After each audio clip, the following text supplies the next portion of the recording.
Yeah. And we're going to pivot on now, change gear to Pacific Nations. Pacific Nations Cup opened up last week. There were some eventful games, obviously. The way we're going to structure our coverage of it in this show is we're going to talk about the 3 games that are taking place this weekend. Yep. And in the context of those games, we'll be reviewing how the 2 teams involved fared last week. For sure. And obviously, the first game that we're gonna look at is the USA versus Samoa.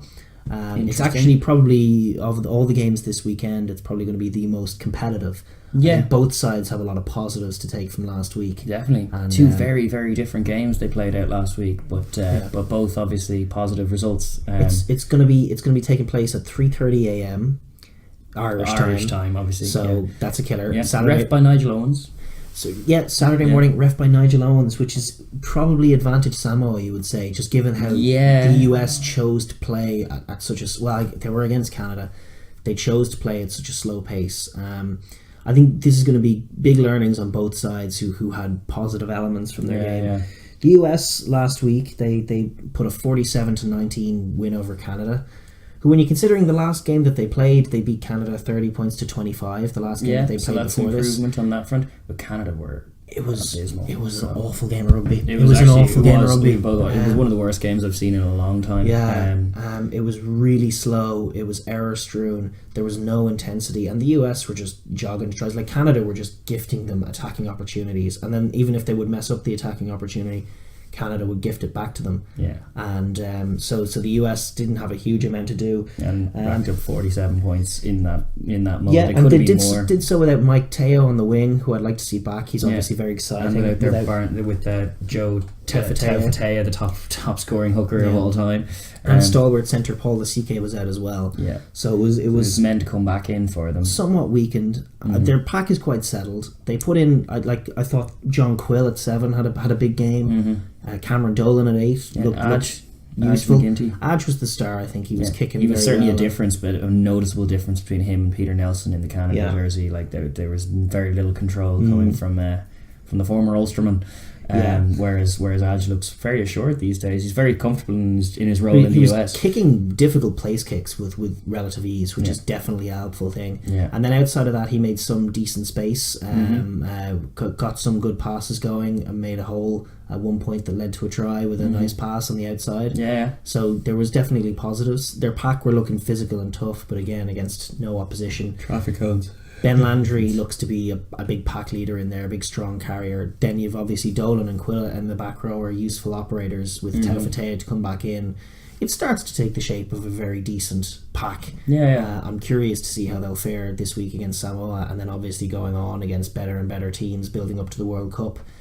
Are we going to see that US pack out muscled, because they very much like to play a rolling maul game? Yeah, forward both oriented. hookers, even without Joe Taufatea, both hookers got on the scoreboard on the back of mauls. They love to maul. And that's where they go. Well, it'll be interesting to see, because there's definitely inroads against the Samoa team for them in that front. Samoa played out a very fun game against Tonga, which it was an absolute quagmire of a pitch. Was what everyone was saying. There was who was it coming out decrying the organiser? It was 2 of the Tonga lads. Sam Lousy in particular started it.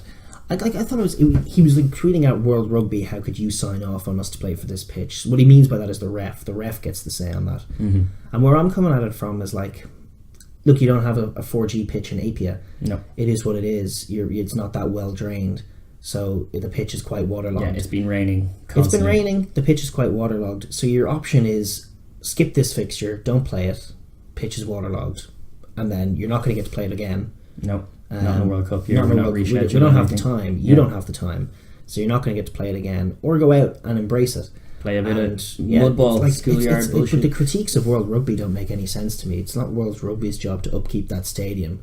And if World Rugby were to take that fixture away from Apia and move it from Samoa to somewhere else, they'd be under all kinds of fire for not letting the game go to the islands. Yes. So I don't think World Rugby could have done anything any different except say don't play the game at all, which would have been a bit shit. And especially considering the game we got, which I thought Samoa in particular embraced it. I think ultimately, I know Tonga were in the lead for large parts, but they deserved to win. I thought they played the conditions very smartly. Kicked very well, as well as gathering kicks very well. The young 10, Sayutani, kicking. He was running the show very nicely for the most part. Which is very encouraging considering they were without Tim Nanai Williams. And 2CPC doesn't seem to be anywhere. There you go. Yeah, well, like in years gone by, they've been slotting Nanai Williams in at 10 just so that he can get his hands on the ball and try and make stuff happening. But he's not really a 10, and he would be better placed at 15 with this guy Teni at 10, and then suddenly there's a bit of a fulcrum there because their centres are decent. Ray Lilo and Maeu in the centres is all class. I thought on the left wing, oh god, your man's name is going to escape me.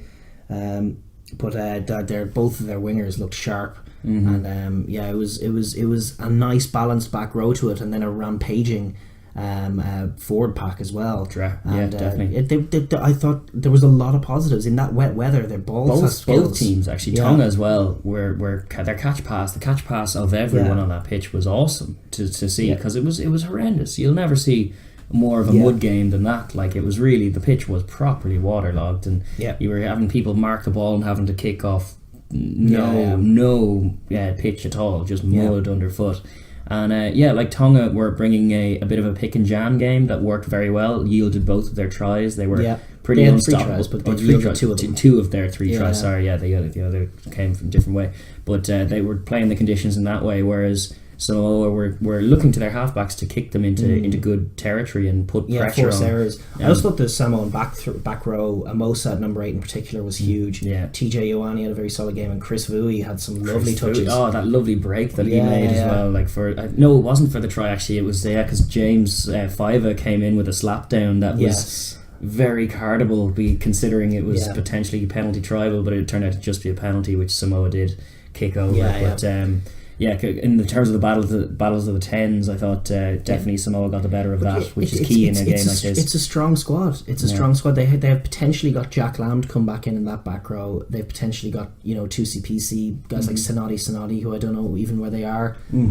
So they've definitely got talent to burn and a good structure to them and a very good opening outing.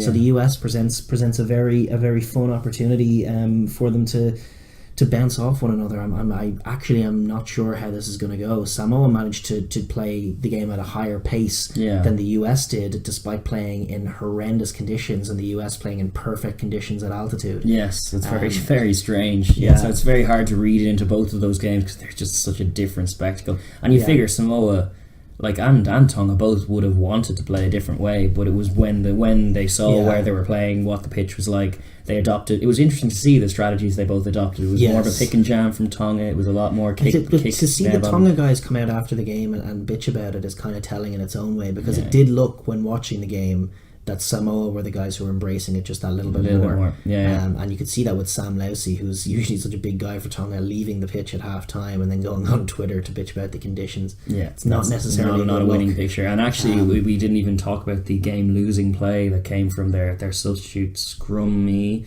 Well, we'll get that. We'll get onto that when we're talking about Tonga. I think. I suppose so.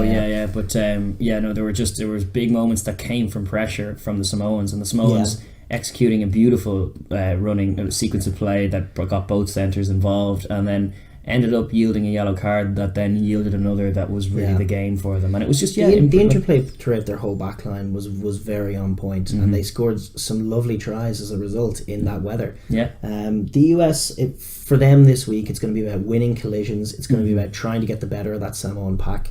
I'm curious to see what picture it's going to be. We're still learning where these sides are at.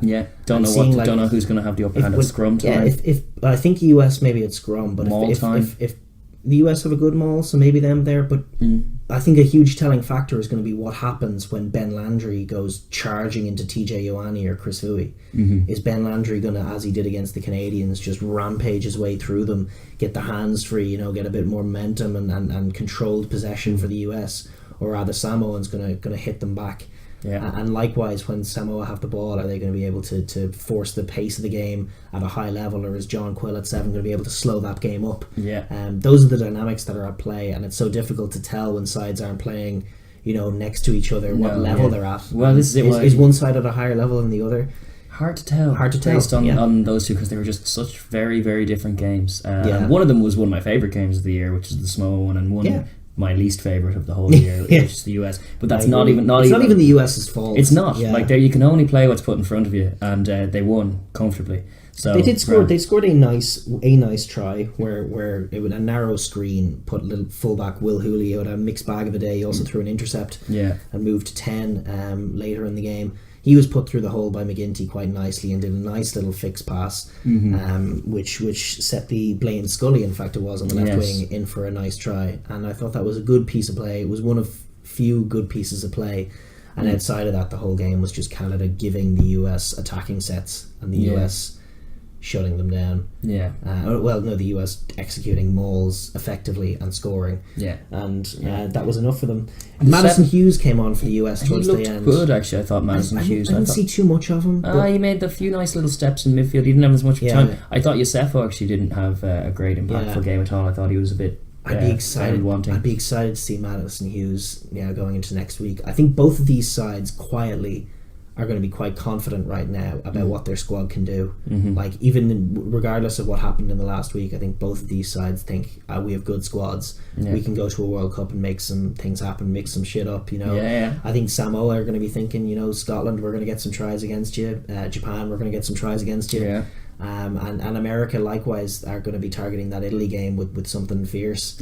Or are they in England's group? Maybe I'm wrong about that. They might be in England's group. I'm not sure. I'll have to look that up. But America are definitely going to be targeting. They're up for the physicality with anyone. This is what we mentioned it last week. But they played in the Aviva Stadium against Ireland last year, and they looked physically a match. There were deficiencies elsewhere that led to the result being what it was, but as far as the pack and the physicality was concerned, not an issue at all. As well as the hookers played, Big Joe Taufete'e is a man to get back in there. Yes, he's a difference maker. He makes tries out of nowhere, and you want that in a hooker. He makes them from everywhere. It's just awesome. Likewise, I would like to see, obviously, who else were they missing out on?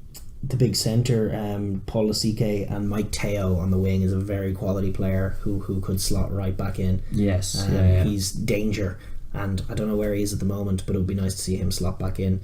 How do you see this game going? Do you have a prediction for me? Well, it's in Suva, isn't it? Yes, up in Fiji. Curtain raiser for the Fiji game.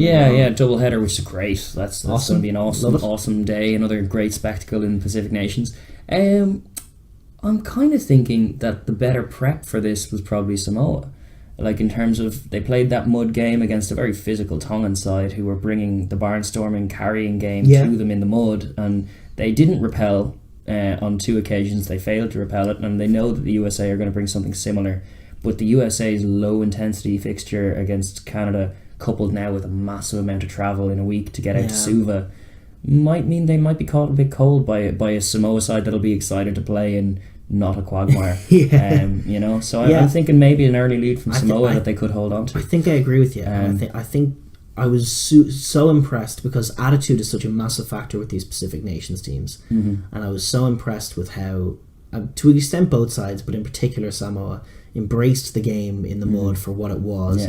Because you could have seen slumped shoulders and sullen trudging to and from set pieces. They were assured in how they took high balls. They were focused on making sure that they held the ball while at the same time executing high level plays. And they all seemed as a team to be on the same page and up for the fight and wanted to win, get one over on Tonga, who had beaten them last year. There you go. And they very did. So they're in a good place. I think I'm with you that maybe Samoa to win this one, but you never know. They were good. They're in a good place themselves. I think they're both of a good level that it should be a good competitive game anyway. Game of the weekend, I would say. Yeah, probably for this weekend coming. Actually the Nigel Owens reffing factor is probably, like you were saying, tilts a little bit in favour. All the intangibles a little bit in favour of Samoa. But two really good sides, two really good proponents of Tier 2 rugby, absolute stalwarts in this competition, and it'll be good to see them in Suva as part of a double header. It's these kind of games that make this competition so interesting. Exactly. And very much looking forward to watching that one on Saturday. Although I must confess, I may get up a little later and watch it not live. Thank you very much to World Rugby for broadcasting it for free on YouTube. This is it. That's how I watched it as well. The last few games. It's handy to have them available to watch. Awesome. Thanks for watching the Overlap Rugby podcast. If you want to subscribe, there should be a button up here. Don't forget to give us a like and share with your friends. And please leave comments down below. We love the conversation. Thanks.